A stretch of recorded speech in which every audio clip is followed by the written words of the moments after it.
Hola, ¿cómo están? Voy a hablar de las vacunas para COVID-19. Hoy es un día histórico. El Reino Unido aprobó la primera vacuna contra esta infección que nos ha mantenido en una manera pasiva, estática, en nuestras casas, con mucho miedo, mucha ansiedad, mucha incertidumbre. Bueno, hoy voy a contarles todo sobre las vacunas. Es una gran noticia. Es la primera vacuna genética que se aprueba en el mundo. Es una tecnología totalmente innovadora. ¿Qué significa esto? Les dije que les iba a explicar este gráfico que publiqué hoy. Hay 4 vacunas en su estadio final, lo que se llama fase 3 de investigación. Está la vacuna de Pfizer-BioNTech, un equipo entre el laboratorio de Estados Unidos y un laboratorio de Alemania. Después está la vacuna de Moderna, que también es otra vacuna genética de los Estados Unidos, cuyo laboratorio está muy cercano a uno de los hospitales donde yo trabajaba en la Universidad de Harvard. Y después tenemos la vacuna Sputnik 5, que las 3 vacunas que mencioné recién tienen un más del 90% de efectividad. La vacuna de Rusia, Sputnik 5, con la vacuna de AstraZeneca Oxford, son 2 vacunas a adenovirus, y ahora les voy a explicar qué significa. La vacuna de la Universidad del Reino Unido tiene una efectividad del 70%. Para que una vacuna llegue a estadios finales de fase 3 o esté aprobada como hoy ocurrió en este día histórico, tiene que cumplir 2 requisitos. Número 1, la seguridad, y número 2, la efectividad. En términos de efectividad, por ejemplo, la FDA, que es la agencia estatal que regula las vacunas, en el caso los medicamentos y alimentos en Estados Unidos, dio como un requerimiento el 50% de efectividad. Por lo tanto, han sobrepasado ese requerimiento de una manera muy amplia, y eso es muy alentador. También es otro requerimiento que ha dado la EMA, que es la agencia que representa a Europa.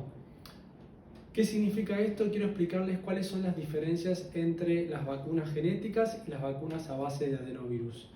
Todas las vacunas, las 4 vacunas que mencioné, van a tener 2 dosis intramusculares. Generalmente con un periodo una de otra de unas 3 a 4 semanas. Con las 2 dosis se ha demostrado estos niveles y porcentajes de efectividad. Les voy a explicar qué es una vacuna genética, que son la de Pfizer-BioNTech y la de Moderna. Una vacuna genética es algo totalmente nuevo, en el cual se extrae un fragmento del ARN de este virus, un poquito más grande que el virus de la influenza, el que da la gripe común, y lo que hace es ponerse en una pelota de grasa y proteína simulando el coronavirus. ¿Qué es lo que se hace? Se inyecta en una persona a nivel intramuscular, y lo que genera es darle instrucciones genéticas a nuestro sistema inmunológico para que cuando lo reconoce a ese fragmento de material genético, sintetice, o sea, produzca una proteína que va a actuar en contra del coronavirus. ¿Qué es lo que hace el sistema inmunológico? A través de los glóbulos blancos especiales llamados linfocitos, producen anticuerpos que son como unos misiles, que son proteínas, que lo que hacen es generar reacción inmunitaria contra el coronavirus a través de la información que tuvieron de producir la proteína S. La proteína S es la proteína que da el aspecto de corona, que es el aspecto externo por el cual este es uno de los tipos de coronavirus, y la S significa spike, que son estos pinches o picos que están descritos, y es una parte estable del material genético. Ahora lo que termina pasando es que hay como muchas dudas si este tipo de vacunas nuevas van a producir manipulación genética en nuestro propio genoma humano o ADN. Y la realidad es que no hay un tipo de manipulación genética. Cuando hay manipulación genética es porque un organismo recibe material genético de otro y que se inserta, se incorpora, y eso es lo que se genera, por ejemplo, cuando se modifican semillas para que sean resistentes a un herbicida, como pasa con la soja y el trigo en Argentina, algo muy común, aunque hay un gran debate sobre este tipo de tecnologías o el impacto que tengan en la salud. pero lo que es importante es que en este caso no hay problemas de seguridad ni de manipulación genética ni de efectos adversos que estén relacionados con el ADN o con nuestra secuencia. Lo que se ha descrito es que hay efectos de tipo local, de acuerdo a las publicaciones científicas, es el hinchazón, se pone piel roja, inclusive dolor, y algunas personas han descrito escalofríos, y son todos efectos locales. Más frecuentemente se presentan en la segunda dosis de la vacuna. Estas son las dos vacunas genéticas que expliqué recién. Ahora, lo que es importante es describir las vacunas a tipo adenovirus, la de AstraZeneca y la de Sputnik. Estas dos vacunas lo que utilizan es a un virus que se llama adenovirus, que generalmente cuando infecta a una persona puede producir infección a nivel del sistema gastrointestinal o respiratorio, y lo que se hace es que se inactiva este virus silenciando un gen en particular para que no genere infección cuando entra al cuerpo humano, y habrán escuchado que se utiliza como un vector. ¿Qué significa un vector? Un vector es un vehículo de transporte, es una manera de vehiculizar a la información importante que nosotros queremos transmitir, o en este caso inyectar en una persona. Lo pongo con ejemplos. El vector sería un camión que va de una ciudad a otra y transporta adentro carga, que es lo importante, o un tren que transporta personas, o sea, pasajeros o carga también de una ciudad o la otra. El tren, el camión serían, el vehículo sería el adenovirus. Y lo que tiene en su interior, que es lo más importante, es un gen que también tiene la información para producir proteínas contra la proteína S. Entonces, en todas las vacunas, lo que vemos que la proteína S es el punto de acción por el cual el sistema inmunológico va a reconocer al coronavirus cuando una persona se exponga y va a producir esos anticuerpos, esos misiles para ir a atacarlo y proteger a esa persona.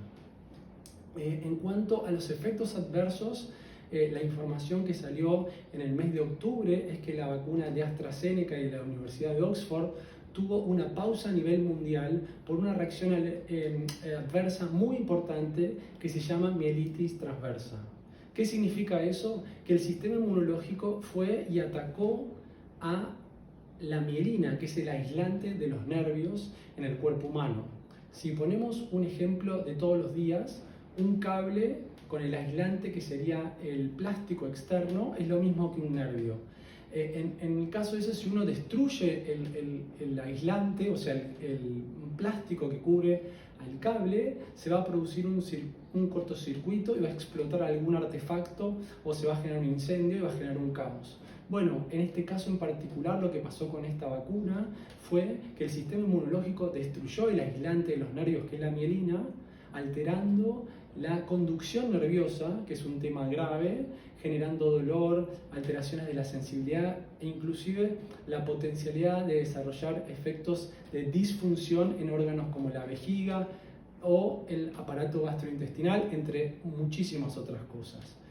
Cuando se determinó que este fue un hecho que ocurrió, que fue aislado, pero que no tenía una magnitud de importancia grave, la FDA y la EMA autorizaron a continuar con el desarrollo de esta vacuna. Por lo tanto, si hoy tuviéramos que decir cuál fue el efecto adverso más grave, que ocurre en otro tipo de vacunas, lo que pasa es que nunca tiene esta repercusión mundial, vemos que la mayoría de los casos no han tenido ningún tipo de efecto adverso grave, y por eso han llegado a este estadio final, porque como dije anteriormente, para que una vacuna llegue al final de la etapa, para que llegue a la vacunación, tiene que cumplir dos requerimientos importantísimos. Número uno, la seguridad, y número dos, la efectividad. En cuanto a que se va a empezar a vacunar en el Reino Unido, muy probablemente la información es que antes de Navidad se empiece a vacunar a la gente en los Estados Unidos.